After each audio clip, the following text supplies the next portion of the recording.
Lohen kalastus on enemmänkin ehkä intohimo kuin pelkkä harrastus, että vaikka meillä on vaan vuodessa 1 viikko yleensä aikaa lohta kalastaa, niin silti sitä. Kertaasti se on niin vaikea saada. Se on niin vaikea saada koukkuun, että se on ehkä isoin osa tätä kiehtovuutta tässä koko harrastuksessa. The number of wild salmon in the rivers of northern Sweden goes up and down year to year. It's notoriously hard to predict. Still, the chance to catch this mighty fish has been attracting anglers from around the world ever since Sweden brought its wild salmon populations back from the edge of extinction a few decades ago. So how did northern Sweden manage to preserve its wild salmon when many other regions couldn't?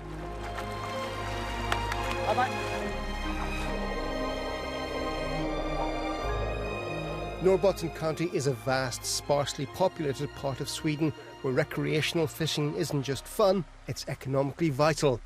Each year, salmon runs lure anglers from around the world, like Marco and Piri. Finnish fly fishers back for another season on the Torn River with a local pro, Michael Stein.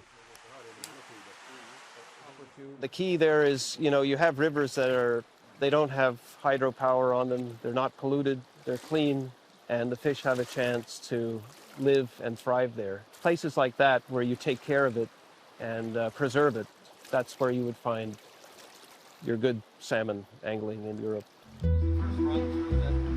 Dan Blomqvist, Norrbotten County's senior fisheries officer, guided us through the Europe-backed efforts to protect and revive these crucial waterways. Wild salmon hatch in the rivers before migrating to the Baltic Sea. The rivers are important for salmon because they're their breeding ground. That's the kindergarten and their reproduction area.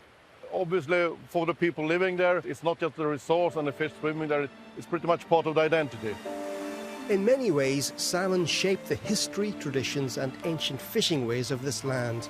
But by the 1980s, salmon populations crashed, threatening to erase this living heritage. For a long time, the salmon stock has been deteriorating. Lots of different causes for this, of course, but one main cause was the way we managed the fishery in the Baltic area. 30, 40 years ago, some of these stocks were actually on the edge of extinction.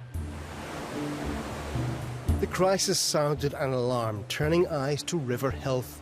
Hydropower dams are a major obstacle blocking fish migration, but power plants in Sweden are making efforts to offset that impact. Come migration season, plant workers catch adult salmon at dams and guide them through pipes to indoor farms for spawning. Young salmon grow at the farm before they're released back to the river. It's not a perfect solution. Farm-raised fish can't match their wild cousin survival skills, but it does take some pressure off wild populations. Obviously, those salmon doesn't have the same biological value, but they're there to be fished up. So they have an importance in themselves, because if you have those to fish on, the pressure on the wild salmon can be lower. Norrbotten's rivers may look pristine, but appearances deceive. Loggers once reshaped these waters, straightening bends and smoothing bottoms to transport timber. Vibrant salmon nurseries became lifeless timber highways, ill-suited for the fish's complex life cycle.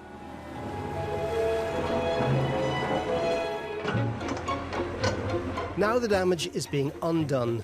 Restoration teams wade in, placing rocks to recreate ideal conditions, varied currents, depths and oxygen levels that salmon need throughout their river lives. This careful work, part of the EU-funded Trewa Life project, is led by Dan Ojenlatva. We have seen the results in some of the river systems that we have restored since 2017 and up till now, that the increase of small juvenile salmon is many 100% compared to before. So it has a big effect for the wild salmon population, the restoration work.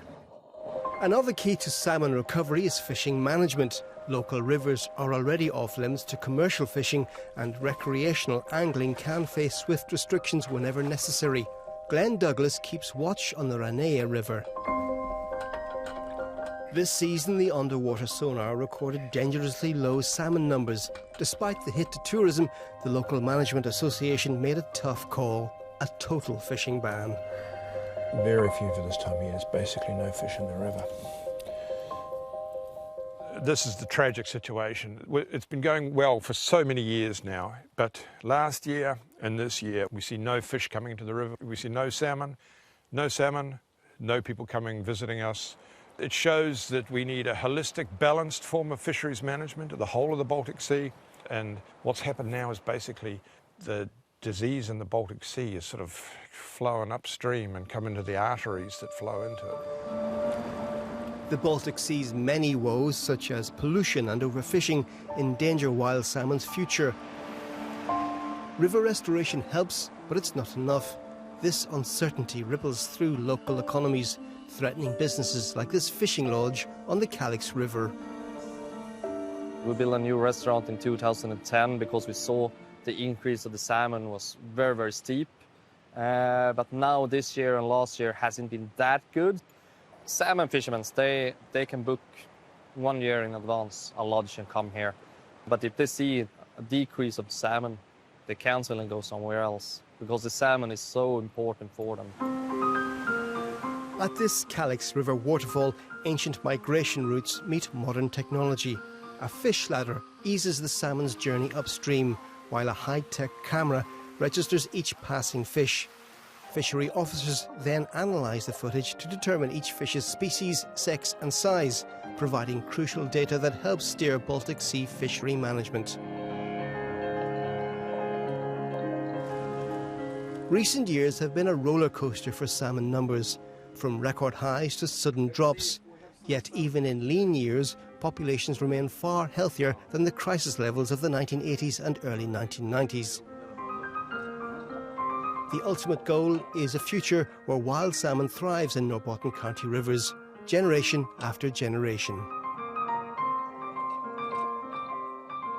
It will be better years and it will be worse years.